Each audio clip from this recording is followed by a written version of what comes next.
Nagpadayon ang Regulatory Compliance Board sa Cagayan de Oro City LGU sa ilang mga surprise inspection sa mga patigayon nga nag-ooperate matag gabi. Pipila ka mga patigayon ang ilang gipang sita. Ani a report.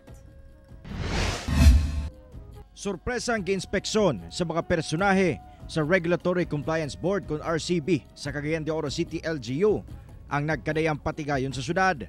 Sagad sa gilibot sa RCB ang mga negosyong ga-operate matag gabi sama na lamang sa mga bar o nightclubs, inns, lodging houses, mga patigayod kilid sa dalan ug uban pa.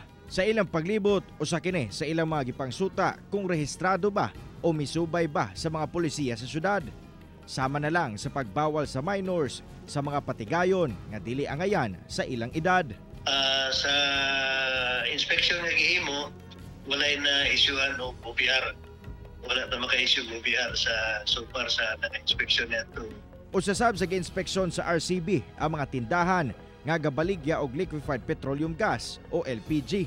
Kining mga LPG retailers kay kinahanglan na sila permit gikan sa Department of Energy. Magpadayon ang mga sorpresang inspeksyon sa RCB ug tambag nila sa mga patigayon nga musubay sa mga polisiya.